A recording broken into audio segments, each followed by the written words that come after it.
Hi everyone, welcome to my technical Imtiaz channel. Friends, আজি মই এই ভিডিঅ'টোত তিনিটা টপিকছৰ বিষয়ে আলোচনা কৰিম। নাম্বাৰ 1 যিটো টপিকছ হ'ল সেই টপিকছটো হ'ল যে খুচুৰা পইচাত বা কইনত এই আইকনটো কিয় থাকে।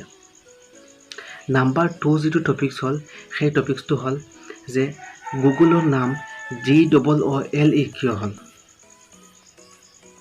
নাম্বাৰ 3 যিটো পইণ্ট হ'ল সেই পইণ্টটো হ'ল সেই টপিকছটো হ'ল যে জিঅ'ৰ কিবা ফুল মিনিং আছে নেকি, যদি আছে তেনেহ'লে কি। নাম্বাৰ 1 যি টপিকছ হ'ল সেই টপিকছৰ বিষয়ে আলোচনা কৰিম এতিয়া।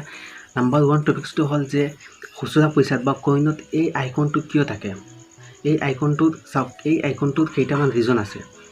যদি এই আইকনটো যদি ডায়মণ্ডৰ আইকনত থাকে, ডায়মণ্ডৰ আকৃতি থাকে, তেনেহ'লে এইটো মুম্বাইত বনোৱা হৈছে এই খুচুৰা পইচাটো। আৰু যদি ষ্টাৰত থাকে, ষ্টাৰৰ নিচিনা থাকে, তেনেহ'লে এইটো হায়দৰাবাদত বনোৱা হৈছে।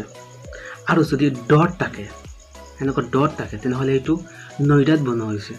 আৰু যদি একো নাথাকে তেনেহ'লে এইটো কলিকাতাত বনোৱা হৈছে। নাম্বাৰ 2 যিটো পইণ্টৰ বিষয়ে আলোচনা কৰিম সেই টপিকছটো হ'ল গুগল। চাওক, গুগলৰ নাম, গুগলৰ যিজন ফাউণ্ডাৰ আছে সেইজনে ফাৰ্ষ্টত গুগল নামটো বনাইছিলে GOOGLE, পাছত ভুলতে GOOGLE হৈছিলে আৰু তাৰ পৰা এতিয়ালৈকে চলি আছে এইটোৰ নাম।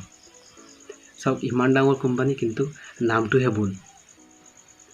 নাম্বাৰ 3 টপিকছটো হ'ল যে জিঅ'ৰ ফুল মিনিং আছে। চাওক, জিঅ'ৰ ফুল মিনিং হ'ল জইণ্ট ইমপ্লিমেণ্টেশ্যন অপৰচুনেটলি। তো আজিৰ এই এমেজিং ভিডিঅ'টো চাই কেনেকুৱা লাগিল, যদি ভাল লাগে তেনেহ'লে কমেণ্টত জনাব আৰু মোৰ চেনেলটো ছাবস্ক্ৰাইব কৰিব, লাইক কৰিব, শ্বেয়াৰ কৰিব আৰু বেছিকৈ ভিডিঅ'টো শ্বেয়াৰ কৰিব।